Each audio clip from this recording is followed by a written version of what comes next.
Shalom, saudara yang dikasihi Tuhan. Apa kabar saudara? Saya berdoa saudara dalam keadaan baik, sehat, serta melimpah dengan ucapan syukur.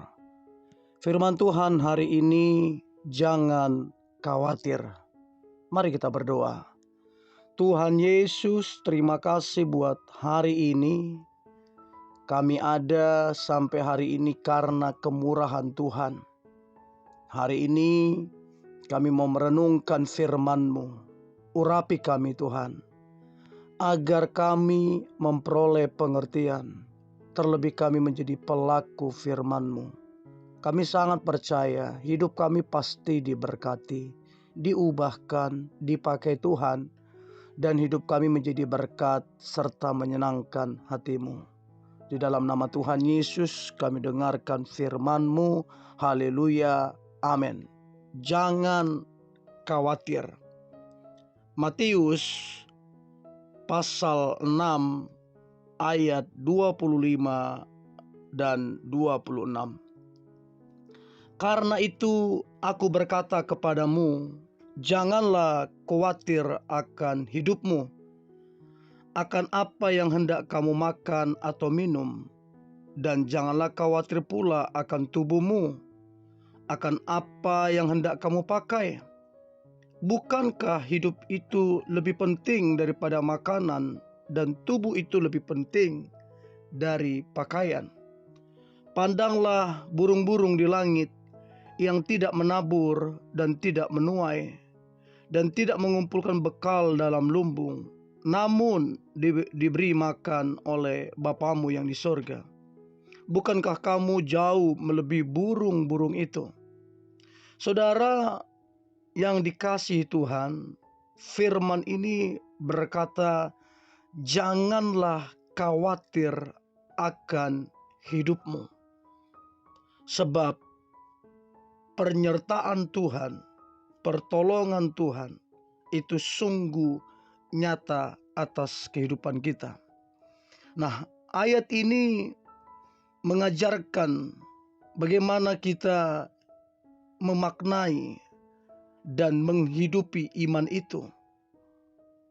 Dikatakan untuk jangan khawatir akan hidup, akan makan, akan minum, ataupun pakaian kita. Bahkan kita diajari untuk kita melihat burung-burung di udara, ataupun bunga di padang yang dipelihara oleh Allah. Burung-burung kalau kita perhatikan yang ada di udara, mereka sangat sehat. Bunga bakung di padang sangat indah. Semua karena pemeliharaan Allah sendiri. Bukankah manusia lebih berharga dibandingkan dengan semua itu?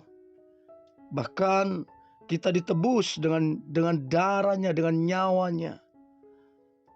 Saudara yang dikasihi Tuhan, iman kepada Allah harus nyata, harus terwujud di dalam kehidupan ini. Jikalau kita benar-benar mempercayai Allah, seharusnya kita tidak perlu khawatir. Tidak perlu khawatir akan hidup, akan sekolah, akan pekerjaan, akan pasangan hidup, dan lain-lain. Memang kita tidak dijanjikan hidup itu menjadi mudah. Kita tidak dijanjikan jalan tol yang tidak ada tantangan. Tapi kita punya satu hal yang membuat kita berkemenangan, yaitu penyertaan Tuhan. Bahkan Roh Kudus ada di dalam kita, menuntun kita, menolong kita, dan membawa kita kepada hidup yang berkelimpahan. Nah, iman dan kekhawatiran tidak akan mungkin berdampingan ataupun bersamaan. Kalau kita mengaku kita memiliki iman, maka harusnya kita tidak khawatir. Kalau saya artikan, kalau kita khawatir, berarti kita tidak memiliki iman yang sejati. Oleh sebab itu, dengan melihat pada diri kita, kita akan tahu sebenarnya kita ini sedang beriman atau tidak. Karena kalau kita khawatir, kita sedang tidak beriman. Karena iman dengan kekhawatiran tidak berdampingan, tidak bersamaan.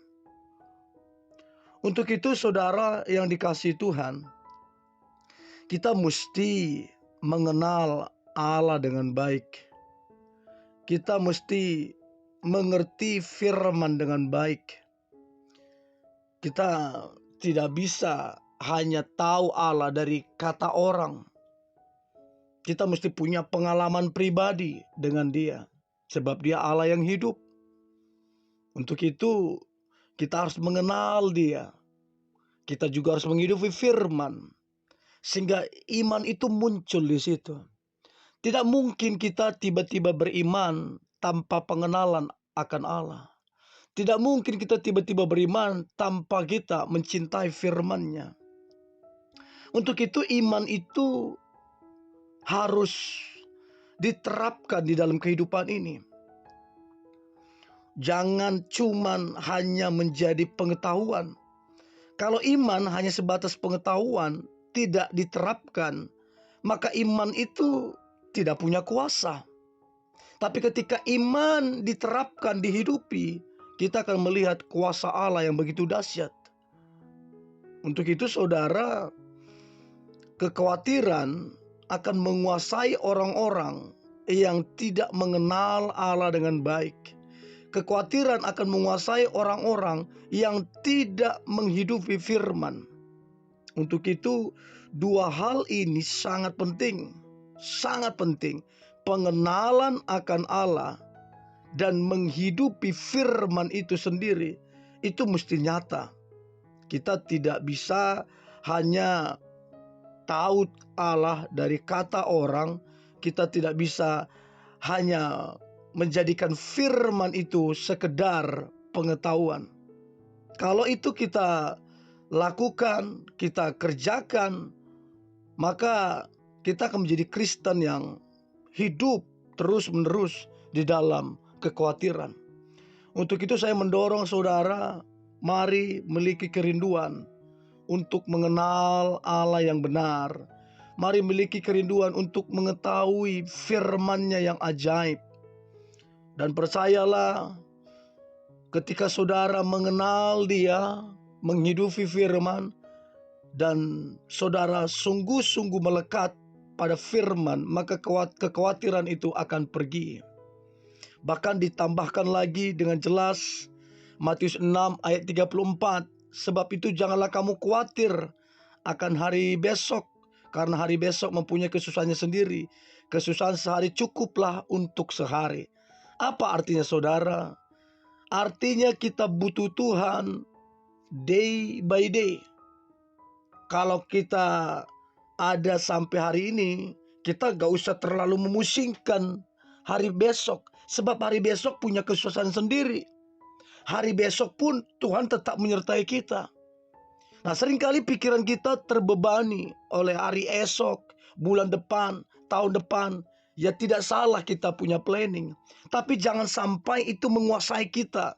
Kita menjadi khawatir, kita menjadi cemas, bahkan kita menjadi takut. Nah, kalau kita terlalu mencemaskan, mengkhawatirkan hari esok, apalagi hari-hari sekarang ini, loh, gimana kita mau mengenal Allah dengan baik? Gimana iman mau berfungsi dengan baik kalau kekhawatiran dan ketakutan menguasai kita? Yang benar adalah biarlah iman itu kita praktekkan karena kita mengenal Allah dan mencintai firman-Nya.